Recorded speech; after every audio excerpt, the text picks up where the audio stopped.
Ini adalah video alur cerita film White, The Melody of the Curse, bagian kedua. Dan untuk video alur cerita film bagian pertamanya, bisa teman-teman temukan link videonya di deskripsi video ini. Selamat menonton!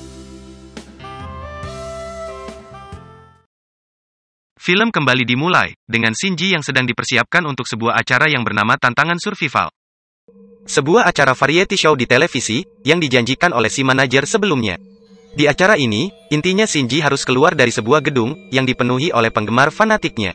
Yang mana seperti kita tahu, yang namanya penggemar fanatik, biasanya memperlakukan idolanya melewati batas wajar. Singkat cerita acara pun dimulai, Shinji pun berinisiatif keluar melalui jalur evakuasi atau tangga darurat. Namun baru saja ia mulai menuruni tangga, tiba-tiba terlihat ada seseorang yang mengikutinya.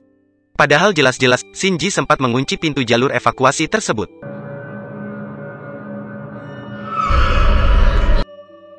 Shinji pun mulai ketakutan, dan menduga kalau yang mengikutinya, bukan orang-orang dari televisi, melainkan si hantu yang sempat mengganggunya kemarin malam. Shinji pun terdiam, dan tidak melepaskan pandangannya dari tangga yang berada di atasnya.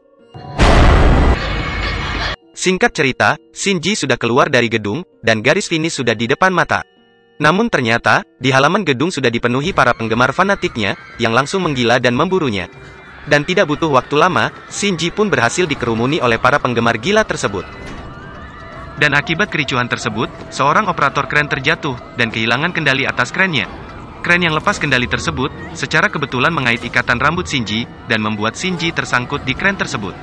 Melihat hal tersebut, beberapa penggemar pun mencoba melepaskan Shinji, dengan menarik-narik kakinya. Namun hal tersebut, malah membuat Shinji terlihat lebih kesakitan. Shinji pun tergantung, melayang, dan memutar-mutar di udara tidak terkendali. Namun seolah belum cukup kengerian yang Shinji alami, si hantu menampakkan dirinya di tengah situasi tersebut, membuat Shinji lebih ketakutan lagi dibuatnya. Dan tidak lama, pemberat yang ada di salah satu sisi kren terlepas. Hal tersebut membuat sisi tempat Shinji tersangkut, menjadi lebih berat. Sisi kren tersebut pun terjatuh, dan menimpa Shinji yang ada di bawahnya. Insiden tersebut membuat Shinji cedera berat, dan harus menjalani perawatan intensif di rumah sakit, bersama Jenny dan Arang. Dan kali ini, hal tersebut membuat manajemen Pink Dolls kalang kabut dibuatnya. Sementara itu, Sun Ye yang mendengar Shinji kecelakaan, bergegas pergi ke studio, karena khawatir dengan kondisi Engju. Namun setelah mengetahui kalau Engju baik-baik saja, Sun Ye sepakat dengan Engju untuk mencari cara menghentikan kutukan, yang tengah menimpa Pink Dolls. Karena bisa saja, selanjutnya Engju yang jadi korban si hantu tersebut. Awalnya, mereka berdua meminta bantuan kepada audio engineer untuk mencari petunjuk di video klip lagu White. Namun setelah membolak-balik lirik dan merefreshnya, mereka bertiga tidak menemukan petunjuk yang berarti. Selain rusaknya wajah Yang Yebin, selaku vokalis utama di dalam video klip tersebut. Maka dari itu, Engju pun beranggapan, jika ia bisa mencari tahu kebenaran tentang siapa yang membunuh Yang Yebin, maka kutukan lagu White kepada Pink Dolls akan berakhir. Dan satu-satunya cara untuk mencari informasi tentang kejadian tersebut, yaitu menemui sponsor mereka, Lee Taeyang. Karena diketahui, mendiang ayahnya Lee Taeyang, adalah sponsor dari girl band tempat Yang Yebin berkarir dulu. Dan seperti yang diberitakan di koran, ayahnya Lee Taeyang pun tewas saat studio ini dulu terbakar. Adegan berpindah ke Engju yang diantar oleh si manajer untuk menemui Lee Taeyang. Di perjalanan, si manajer sempat menanyakan kepada Engju, kenapa Engju tiba-tiba menuruti sarannya untuk menemui Lee Taeyang. Engju pun menutupi alasan sebenarnya, dengan mengatakan bahwa ia ingin menjadi pemeran utama dalam band, karena perjuangannya sudah sangat jauh, dan sayang jika harus disia-siakan. Atau dengan kata lain, Engju ingin meminta bantuan finansial kepada Taeyang, agar eksistensi Pink Dolls tetap berjalan. Karena seperti kita tahu, kecelakaan beruntun yang menimpa 3 anggota Pink Dolls lainnya, membuat Pink Dolls menjadi vakum dan terancam bubar. Sesampainya di klub malam milik Taeyang, Engju ditemui oleh Taeyang di ruangan pribadinya. Tanpa banyak basa-basi, Engju pun langsung menanyakan tentang apa yang Taeyang ketahui, perihal tragedi kebakaran yang menimpa studio Pink Dolls dulu kala. Taeyang pun menceritakan, bahwa studio itu sebenarnya milik ayahnya, yang ia pergunakan untuk memfasilitasi sebuah girl band, yang saat itu tengah ia promotori. Dan, di girl band tersebut ada seorang gadis yang sangat berbakat dalam menyanyi, menulis lagu, mengaransemen musik, dan lain-lain. Yang mana salah satu karyanya, adalah lagu White yang menjadi single Pink Dolls sekarang ini. Namun meski ia sangat berbakat, bagi ayahnya Taeyang hal tersebut tidak cukup untuk menjadikannya pemeran utama dalam girl band. Terkecuali, gadis tersebut mau tidur dengan ayah Taeyang. Karena terobsesi dengan ketenaran, si gadis tersebut pun menuruti apa yang diminta oleh ayah Taeyang, dan tidak lama ia pun dijadikan pemeran utama dalam girl band. Namun sayangnya, anggota girl band yang lain mengetahui tentang skandal si gadis dan ayahnya Taeyang itu. Merasa si gadis tidak bersaing secara sehat, mereka pun mencelakai gadis itu dengan merusak wajahnya. Dan karenanya, gadis tersebut melakukan bunuh diri di studio tersebut. Mengakhiri ceritanya, Taeyang mengatakan kalau ia tidak ingat dengan nama gadis tersebut. Namun Engju menduga, kalau gadis yang diceritakan oleh Taeyang, tidak lain adalah Yang Yebin. Dan karena Taeyang sudah selesai bercerita, kini giliran Taeyang yang meminta sesuatu, sebagai bayaran atas informasinya, dan dukungan finansial yang akan Taeyang berikan untuk Engju dan manajemen ke depannya. Dan apa yang diminta oleh Taeyang, saya rasa tidak usah saya jelaskan lebih detail lagi. Adegan berpindah, ke Engju yang sudah kembali pulang ke studio. Dengan langkah gontai, Engju berjalan memasuki studio. Dan di wajahnya, tergambar jelas kesedihan yang sangat mendalam. Tidak hanya sedih karena sesuatu telah direnggut darinya malam ini, melainkan ia juga merasakan kesedihan Yang Yebin, yang harus bernasib nahas, hanya karena mengejar cita-citanya. Sesampainya di dalam studio, Engju pun mulai menangis meratapi nasibnya, yang harus merelakan kesuciannya demi sebuah informasi dan kelangsungan karirnya. Tiba-tiba, si hantu menampakkan dirinya kepada Engju. Namun kali ini, kedatangannya bukan untuk menakuti ataupun mengganggu Engju. Karena terlihat, hantu tersebut hanya duduk membelakangi Engju, sambil ikut-ikutan menangis juga. Tidak berselang lama, Engju tiba-tiba mendapat gambaran tentang apa yang dulu terjadi di studio ini. Dan semuanya, persis seperti apa yang dikatakan oleh Taeyang. Dan setelahnya, kita bisa melihat Engju menghancurkan sebuah panel listrik, yang terdapat di balik papan lantai, di ruangan tempatnya berada. Panel listrik tersebut pun hancur, dan karenanya listrik studio tersebut pun menjadi padam. Adegan berpindah ke studio yang didatangi oleh pihak kepolisian, setelah salah satu kru melaporkan perihal pengrusakan panel listrik tersebut. Dan setelah mengetahui itu adalah perbuatan Engju, Engju pun ditanyai oleh seorang detektif tentang alasannya melakukan hal tersebut. Diketahuilah, alasan Engju merusak panel listrik tersebut untuk membawa sesuatu yang tersimpan di bawahnya. Yang ternyata, sebuah kertas wasiat yang berisi pengakuan Yang Yebin, yang melakukan bunuh diri dan membakar studio tersebut 15 tahun silam. Si detektif pun menanyakan kepada Engju, bagaimana Engju bisa tahu kalau kertas tersebut tersimpan di bawah sana. Namun sebelum Engju sempat menjawabnya, Sun Ye datang dan menginterupsi percakapan Engju dan si detektif, dengan langsung menghampiri Engju, dan memeluknya dengan erat. Dan jawaban untuk pertanyaan si detektif tadi, tidak lain adalah karena Engju diberitahu oleh si hantu, lewat gambaran-gambaran yang muncul di dalam pikirannya. Keesokan harinya, Engju dengan ditemani oleh Sun Ye, melakukan ritual penghormatan kepada mendiang Yang Yebin, di tempat penyimpanan abu sisa kremasi mendiang Yang Yebin. Dalam ritual tersebut, Engju mengembalikan kaset lagu White milik Yang Yebin, dan meminta maaf atas kelancangan Pink Dolls, yang telah mempergunakan lagu tersebut tanpa seizin Yang Yebin terlebih dahulu. Dan setelahnya, Engju dan Sun Ye pun pergi meninggalkan tempat tersebut. Namun sepeninggalan mereka, kita bisa melihat kaca bingkai foto Yang Yebin retak dengan sendirinya. Di perjalanan pulang, Sun Ye mengatakan kepada Engju, kalau sekarang semuanya akan berjalan dengan lancar.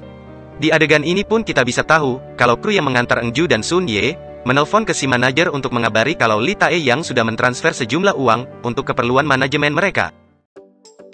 Beberapa waktu setelahnya, kita akan melihat manajemen mempergunakan uang dari Taeyang, untuk mempersiapkan debut solonya Engju. Mereka melatih Engju, merekam ulang kembali lagu White dengan aransemen yang baru, dan mempromosikan Engju dengan nama White, menggantikan Pink Dolls. Dan tidak butuh waktu lama, usaha Engju dan manajemennya pun membuahkan hasil. Engju berhasil mencuri perhatian industri musik K-pop, dan lagunya pun berhasil masuk tangga lagu, Music Fever Charts. Lagu tersebut pun diketahui, langsung melejit naik ke urutan kedua di bawah Pure.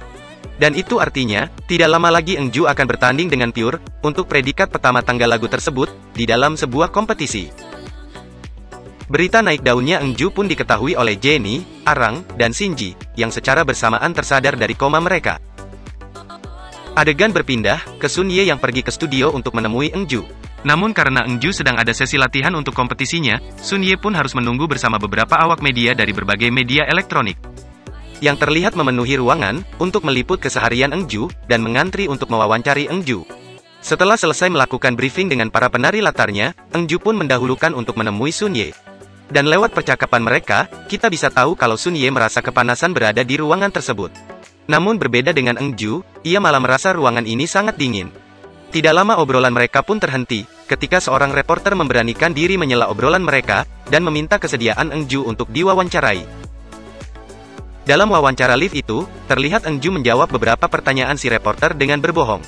Eunju mengatakan bahwa lagu White adalah ciptaannya, dan Eunju juga tidak mengakui bahwa dirinya berawal dari seorang penari latar. Melihat Eunju berbohong di depan media, Sun Ye pun merasa sedikit kecewa. Namun seperti kita tahu, popularitas bisa mengubah kepribadian seseorang dengan sekejap mata. Maka tidak aneh, jika Eunju ingin diakui berbakat, sekaligus tidak mau masa lalunya membawa citra buruk, bagi ketenarannya sekarang ini. Adegan berpindah, ke Jennie, Arang, dan Shinji, yang sedang berlatih menjadi pembawa acara untuk sebuah acara musik di televisi. Dan terlihat, Eunju dan Sun Ye menunggui mereka bertiga selesai latihan. Namun kedatangan Eunju bukan untuk menanyakan kondisi mereka bertiga, setelah selesai melewati masa-masa kritisnya di rumah sakit. Melainkan untuk menegur mereka bertiga, karena telah membocorkan perihal masa lalu Eunju yang seorang penari latar, kepada media. Di adegan ini kita bisa melihat, kalau Eunju tidak seperti biasanya lagi, saat menghadapi mereka bertiga. Jika sebelumnya Eunju selalu sabar dan mengalah, kali ini Eunju berani melawan perkataan mereka bertiga, dan bahkan balik menghina mereka bertiga. Dalam perjalanan pulangnya, Sun Ye memprotes tindakan Eunju tadi, yang sedikit kelewat batas menghadapi Jennie, Arang, dan Shinji. Karena bagaimanapun juga, mereka baru saja pulih dari tragedi yang telah merenggut karir mereka.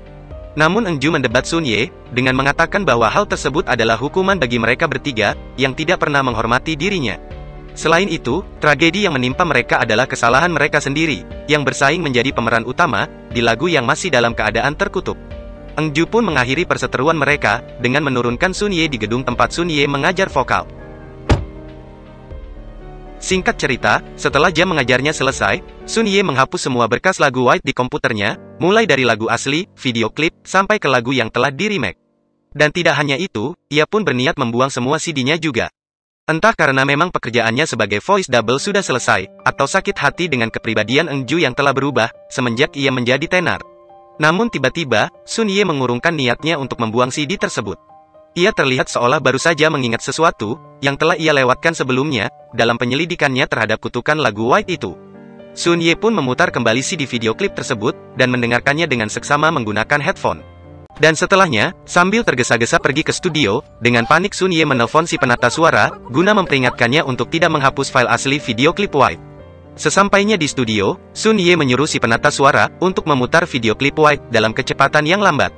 Dan ternyata, Sun Ye menemukan fakta lain, yang mana Yang Ye Bin sebagai pemeran utama dalam video klip itu, bernyanyi secara lip-sync di video klip tersebut. Seperti halnya yang kita lihat, saat Jennie dibantu voice double oleh Sun Ye, pada saat Pink Dolls membawakan lagu White untuk pertama kalinya. Atau dengan kata lain, yang bernyanyi dalam video klip tersebut bukanlah Yang Ye Bin, melainkan orang lain. Dan bisa jadi, lagu tersebut juga bukan ciptaan Yang Ye Bin. Dan itu artinya, jika lagu White bukan dinyanyikan dan diciptakan oleh Yang Ye Bin, maka Eunju melakukan ritual penghormatan ke orang yang salah. Di adegan ini pun kita bisa melihat, kalau si penata suara tiba-tiba merasakan ruangan menjadi sangat panas. Seperti halnya yang terjadi kepada ketiga member Pink Dolls dan Sun Ye sebelumnya. Dan hal tersebut adalah sebuah pertanda, kalau si hantu sedang mengeluarkan kekuatan gaibnya. Dan tidak lama lagi, akan terjadi sesuatu kepada orang-orang yang telah menggunakan lagu White itu. Dan benar saja, tiba-tiba studio mendapat telepon dari pihak acara televisi, yang mengatakan bahwa Jennie dan Arang melakukan bunuh diri saat acara berlangsung, dengan cara meminum sesuatu. Dan karena acara televisi tersebut disiarkan secara live streaming, si penata suara pun membuka kanal acara tersebut, untuk melihat apa yang terjadi. Dan terlihat, Jennie dan Arang sudah dalam kondisi meninggal dunia. Sementara Shinji, terlihat meminum sesuatu, yang membuat ia langsung terkapar di lantai, muntah darah, dan tewas seketika itu juga. Melihat hal tersebut, Sun Ye bergegas menelpon Eunju, yang sedang dalam perjalanan menuju kompetisi. Sun Ye pun meminta Eunju, untuk tidak menyanyikan lagu White di kompetisi nanti. Karena lagu White bukan milik Yang Ye Bin, dan hantu yang selama ini mengutuk lagu tersebut, bukanlah hantu dari Yang Ye Bin. Atau dengan kata lain, kutukan dalam lagu itu belum berakhir. Namun Eunju terlihat tidak percaya dengan apa yang dikatakan oleh Sun Ye. Sebelum menutup teleponnya, dengan marah Eunju mengatakan, bahwa kutukan itu telah usai, dan kini tidak ada lagi yang bisa menghalanginya, menjadi pemeran utama dalam lagu tersebut. Setelah upayanya mencegah Eunju gagal, Sun Ye dan si penata suara melanjutkan kembali penyelidikannya. Dan kali ini, mereka menemukan bahwa data video klip tersebut rusak, menyebabkan gambar video itu terganggu, dan membuat wajah Yang Yebin di dalam video klip terlihat cacat atau rusak. Padahal wajah Yang Yebin aslinya, baik-baik saja. Dan jika teman-teman masih ingat, Lee Tae-yang pernah memberitahu Eunju kalau ada gadis berbakat yang bunuh diri sebelum studio terbakar, karena frustasi setelah wajahnya dirusak oleh anggota girl band yang lain. Maka dengan bukti bahwa wajah Yang Yebin baik-baik saja, sudah pasti gadis yang dibicarakan oleh Lee Tae-young bukanlah Yang Yebin. Mengetahui fakta baru lagi, Sun Ye pun menyuruh si penata suara untuk kembali mencari petunjuk, dalam artikel berita kebakaran 15 tahun silam. Dan tidak lama, si penata suara pun menemukan bahwa ada seorang penari latar yang bunuh diri dengan minum racun, sebelum studio kebakaran. Namun Sun Ye menyuruh si penata suara mengabaikan hal tersebut. Karena seperti kita tahu, petunjuk awal mereka adalah kata panas sekali. Dan racun, bukanlah benda yang memiliki kata sifat panas. Namun tidak lama, Sun Ye terlihat menyadari sesuatu hal, dan langsung menelpon pihak acara televisi, yang tadi mengabari perihal kematian Jenny, Arang, dan Shinji. Sun Ye pun menanyakan, apa tepatnya yang diminum oleh mereka bertiga saat bunuh diri. Pihak dari televisi pun mengatakan kalau yang mereka minum adalah cairan pembersih lantai. Dan selain itu, pihak televisi pun menjelaskan, kalau seseorang meminum cairan tersebut, kerongkongan dan lambung orang tersebut akan terbakar oleh zat kimia. Dan tentunya, orang tersebut akan merasakan panas di sekujur tubuhnya, sebelum akhirnya meninggal dunia. Itu artinya, petunjuk pertama mereka yaitu kata panas, tidak merujuk ke Yang Yebin yang terbakar. Melainkan penari latar yang diberitakan dalam koran, bunuh diri dengan meminum racun. Maka kesimpulannya, hantu yang mengutuk lagu White, tidak lain adalah si penari latar itu. Masih tidak puas dengan petunjuk tersebut, si penata suara menggabungkan audio dari 4 video versi mengerikan anggota Pink Dolls, dan merefusnya. Dan kata yang awalnya, panas sekali di sini di hati ini, berubah menjadi, di sini di belakangmu. Yang mana hal tersebut menandakan, bahwa selama ini si hantu terlihat di video klip, tepatnya di belakang Yang Yebin dan anggota girl band lainnya. Dan lewat adegan kilas balik, kita bisa melihat si penari latar, yang sedang meminum cairan pembersih lantai, dengan disaksikan oleh Yang Yebin. Adegan berpindah, ke Eunju yang tiba-tiba merasakan udara di dalam mobil menjadi panas, diikuti oleh hatinya, yang tiba-tiba merasakan rasa takut yang mendalam. Dan hal tersebut, tidak lain karena si hantu sudah ada di dalam mobil, untuk ikut dengan Eunju ke tempat kompetisi berlangsung. Adegan berpindah, ke Eunju yang sudah berada di tempat acara akan dilangsungkan, tengah dirias di ruang make up. Di adegan ini kita bisa melihat, kalau Eunju merasakan udara di sekitarnya semakin panas. Dan setelah semua orang keluar dari ruang make up, Eunju membuka situs forum penggemar, untuk menghapus video versi mengerikan dirinya. Namun karena video tersebut tidak bisa dihapus, Eunju pun menyadari, kalau kutukan dalam lagu White belum berakhir, seperti kata Sun Ye sebelumnya di telepon. Adegan berpindah, ke Sun Ye yang diantar si penata suara, untuk menyusul Eunju, terjebak kemacetan. Namun beruntung, Sun Ye membawa sepedanya ke mobil, dan bisa melanjutkan perjalanan dengan bersepeda. Sementara itu, acara Music Fever Chart telah dimulai. Si pembawa acara pun menanyakan tentang perasaan Eunju, yang notabene pendatang baru, namun sudah bisa berkompetisi di tangga lagu dengan girl band yang lebih kawakan. Namun alih-alih menjawab pertanyaan dari si pembawa acara, Eunju malah terdiam membisu, sambil menyisir areal penonton dengan pandangannya. Namun setelah si pembawa acara kembali memanggilnya, barulah Eunju menjawab pertanyaan tersebut, dengan berbasa basi. Tidak lama, si pembawa acara pun memulai penghitungan suara, untuk menentukan siapa yang merajai tangga lagu Music Fever Chart, di episode tersebut. Dan nantinya, yang keluar sebagai pemenang, akan mengakhiri acara tersebut, dengan membawakan lagunya di atas panggung. Dan seperti yang sudah semua orang perkirakan, Eunju lah yang menjadi pemenang, dan merajai tangga lagu Music Fever Charts.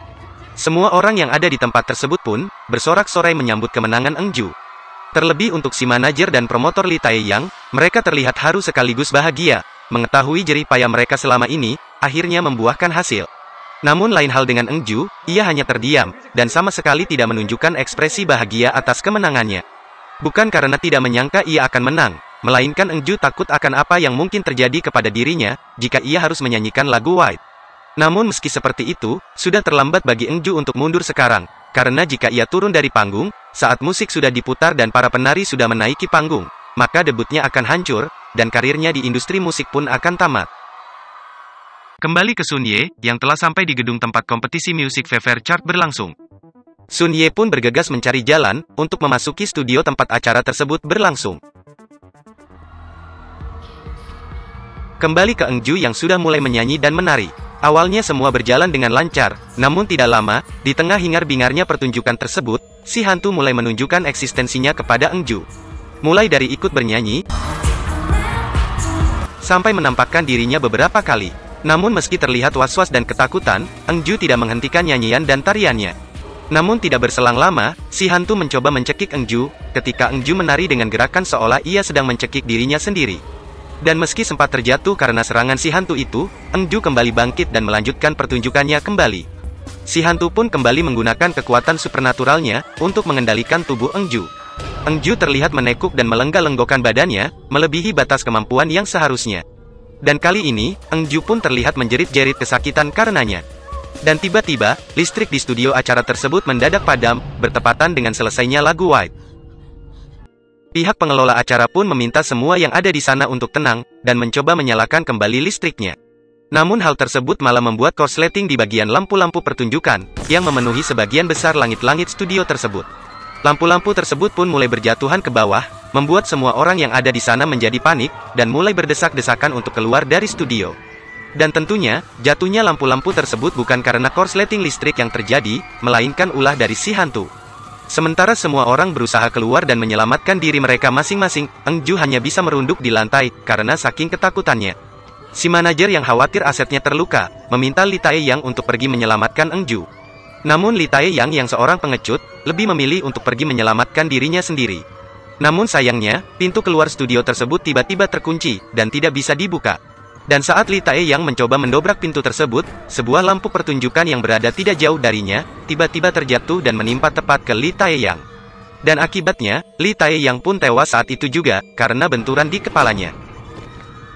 Melihat hal tersebut, si manajer pun berlari menembus kerumunan orang yang sedang panik, untuk menyelamatkan Eng Ju. Sesampainya di panggung, si manajer pun langsung naik ke atas panggung. Namun tiba-tiba, kembang api pertunjukan yang ada di depannya, menyala dengan sendirinya, dan membakar tubuh si manajer. Si manajer pun tewas, karena luka bakar yang sangat parah. Tidak lama setelahnya, dalam semua kekacauan ini pun menampakkan dirinya kepada Eng Ju. Si hantu pun merangkak di lantai, dan mendekati Eng Ju dengan cara yang sangat mengerikan. Si hantu pun berulang kali menakuti Eng Ju, dalam jarak yang sangat dekat. Namun anehnya, alih-alih membunuh Eng Ju, si hantu tiba-tiba menghilang dari panggung. Sementara itu, terlihat pintu keluar studio sudah bisa dibuka, dan orang-orang pun langsung berbondong-bondong keluar dari ruangan tersebut. Namun terlihat, Sun Ye dari arah sebaliknya, merangsek melawan arus, dan masuk ke studio untuk menjemput Eng Ju. Dan Eng Ju yang baru saja turun dari panggung, mendengar suara Sun Ye yang meneriaki namanya berulang kali. Dengan hilangnya si hantu dan datangnya Sun Ye, Eng Ju pun memberanikan diri untuk ikut berdesak-desakan dengan yang lainnya, untuk sampai ke Sun Ye. Namun Eng Ju yang sudah kelelahan karena manggung sambil dihantui, dengan mudahnya jatuh karena senggolan orang lain. Eng Ju pun terinjak oleh ratusan orang, yang sedang berlomba-lomba untuk keluar dari gedung tersebut. Ironinya, Eng Ju pun harus tewas karena terinjak oleh orang-orang, yang notabene adalah penggemar Eng Ju. Dan, di tengah kerumunan orang yang mendorongnya, dan seolah tidak ada habisnya itu, Sun Ye pun tidak bisa berbuat apa-apa untuk menolong Eng Ju. Ia hanya bisa menjerit-jerit histeris, melihat teman baiknya itu meregang nyawa dengan cara yang mengenaskan. Tidak lama pun, si hantu kembali menampakkan dirinya di atas panggung. Ia berdiri mematung, sambil melihat ke arah kerumunan orang yang kalang kabut di bawahnya. Setelahnya, korsleting listrik di gedung tersebut semakin bertambah parah. Dan kini, panel listrik di studio tersebut pun terbakar, dan membuat benda-benda lain di studio itu ikut terbakar juga. Terlihat, pihak berwenang mulai berdatangan, dan mengamankan orang-orang yang berada di sana. Beberapa waktu setelahnya, kita akan melihat seorang reporter, memberitakan bahwa semua orang berhasil selamat dari insiden tersebut. Terkecuali Eng Ju, si manajer, dan Taeyong. Adegan pun berpindah, ke kilas balik kejadian seutuhnya, di masa lalu. Diceritakan, si hantu atau si penari latar, selalu disakiti oleh Yang Yebin dan anggota girl band yang lainnya. Hanya karena dia berbakat, dan menjadi pusat perhatian manajemen dan promotor. Dan setelah ia didaulat menjadi pemeran utama dalam band, Yang Yebin dan anggota yang lainnya, merusak wajah si penari latar. Dan tidak lama setelahnya, si penari latar pun memutuskan untuk mengakhiri penderitaannya, dengan meminum cairan pembersih lantai. Saat si penari latar bunuh diri pun, Yang Yebin melihat dengan mata kepalanya sendiri, namun ia hanya tersenyum dan membiarkan si penari latar itu tewas. Dengan meninggalnya si penari latar, Yang Yebin pun menggantikannya menjadi pemeran utama. Namun tidak lama, hantu penari latar pun mulai mengganggu Yang Yebin, dan membuat hidup Yang Ye Bin tidak tenang. Yang Ye Bin pun berinisiatif untuk membakar surat bunuh diri si penari latar, dengan harapan ia tidak diganggu lagi oleh hantunya. Namun hal tersebut malah menyulut kebakaran, yang diketahui menewaskan dirinya, dan beberapa orang lainnya yang ada di studio tersebut. Film White, The Melody of the Curse pun ditutup, dengan Sun Ye yang pergi ke bar karaoke, untuk membakar beberapa benda yang berkaitan dengan lagu White. Meski awalnya Sun Ye sempat tidak rela, karena CD lagu White versi Engju adalah kenang-kenangan dari mendiang Engju. Namun Sun Ye tetap membakarnya, untuk menghindari kutukan itu kembali berlanjut. Namun setelahnya, tiba-tiba layar monitor di ruangan karaoke itu menandakan lagu White akan diputar. Padahal jelas-jelas, Sun Ye belum memilih lagu apapun, pada mesin karaoke-nya. Dan itu tandanya, kutukan lagu White belum berakhir. Menjadi terkenal memang impian semua orang, terlebih yang berkarir dalam dunia hiburan. Namun menggunakan karya orang untuk meraih kepopuleran, memang bukan hal yang baik. Sudah saatnya channel LKS pamit undur diri, jangan lupa subscribe dan nyalakan lonceng notifikasinya. Sampai jumpa di video selanjutnya.